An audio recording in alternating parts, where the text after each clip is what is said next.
Alex, I was out in the garage at 4 this morning, staring at a piece of cherry that just refused to cooperate. It's Mother's Day, the sun is barely peeking over the neighbor's fence, and there I am, trying to negotiate with a tree. Let me guess. The tree won? It usually does. Wood has a way of reminding you who's actually in charge. But it got me thinking about why we do this. The projects that matter, the tools that actually pull their weight, and the fact that good enough usually isn't. Welcome to the TigerDen Daily for May 10th, 2026. We've got a packed shop today. We're talking about massive industrial welders that look like they belong on a spaceship, the changing face of the HVAC world, and how to actually make a buck on Etsy without losing your soul to the algorithm. And maybe, just maybe, how to stop yourself from poisoning your family with the wrong countertop finish. Small goals, right? Let's start with the heavy hitters. You were nerding out over some new metalworking gear this morning. What's the teammate, and why does it sound like a generic brand of sports drink? Well, it's definitely not refreshing, but it is powerful. Mid-Atlantic Global dropped this 200 kVA spot welder. Now, for the folks at home, 200 kVA is, well, it's a lot of juice. Most hobbyist welders are like a flickering candle.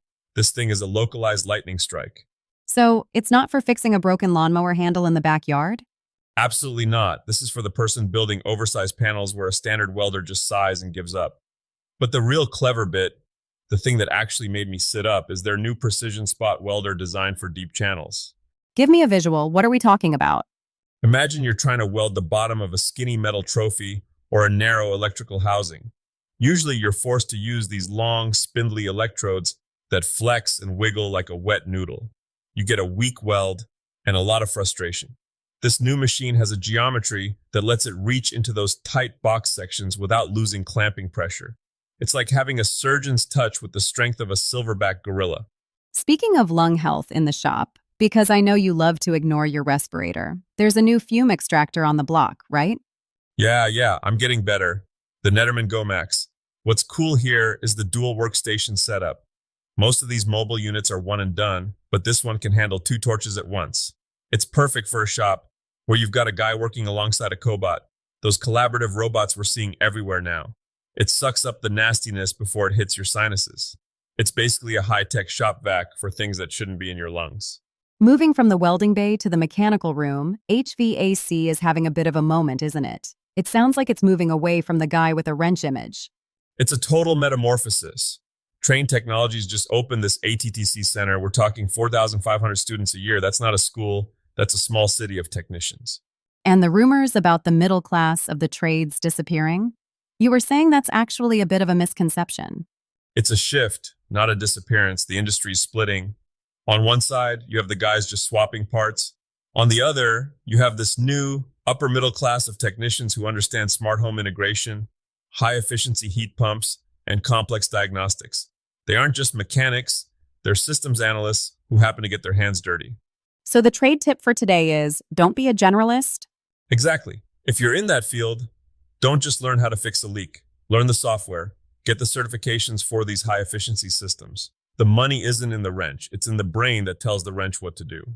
All right, let's pivot to the Maker Mogul Corner. We've got listeners who aren't working on industrial HVAC systems. They're trying to figure out why their hand-carved spoons aren't selling on Etsy. The eternal struggle. We've been looking at some data out of Canada recently. There's a massive spike in keywords for personalized accessories and home organization. Personalization feels like a word that gets thrown around a lot. Does it just mean putting someone's initials on a keychain? It's deeper than that now. People aren't just looking for a gift, they're looking for a bridge to a memory. If you're an Etsy seller, stop selling an object. Sell the story. Instead of wooden box, try keepsake chest for a new grandchild. You mentioned a business action item today. Something about auditing tags? Yeah, listeners, take 30 minutes, just 30. Go through your listing tags. If you're using generic terms like gift for her, you're screaming into a hurricane. Look at the top 250 keywords in your category. Try a test batch, maybe 5 items, where you pivot your language toward those high-volume specific trends like sustainability or utility. See if the needle moves.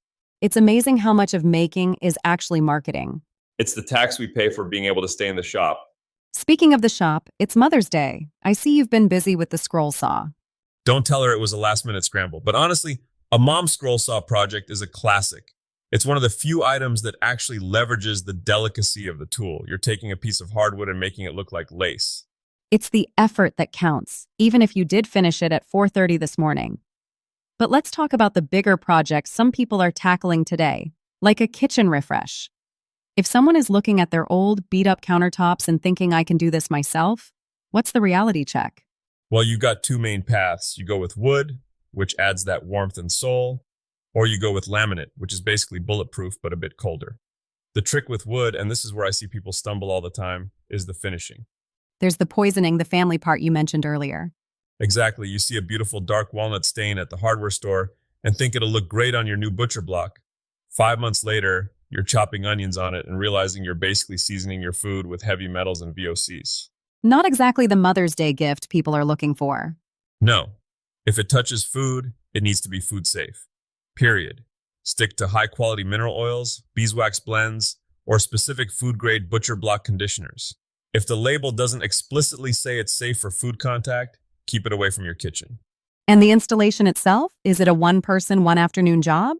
It's a one-person, 3 trips to the hardware store job, especially with wood. You have to account for seasonal movement. If you screw a wood countertop down too tight without allowing for expansion, that beautiful top will crack like an eggshell come winter. Use oversized holes and fender washers. Let the wood breathe. So whether we're welding giant panels, fixing AC units, or just trying not to ruin a kitchen, what's the big takeaway for today, Tiger? You know, Alex, I think it's about the level up. The world of good enough is getting really crowded. Whether you're a pro welder or a hobbyist woodworker, the people who are succeeding are the ones who are moving toward precision. They're the ones learning the new tech, the ones who care about the chemistry of their finishes, and the ones who aren't afraid to retag their shop after looking at the data. Basically, don't just build smarter. Exactly. The shop is a classroom that never closes, and the tuition is usually just a few scrap boards and a little bit of pride. Thanks for having us in the den today. Happy Mother's Day to all the makers and the moms who support them. Go build something beautiful. See you in the shop.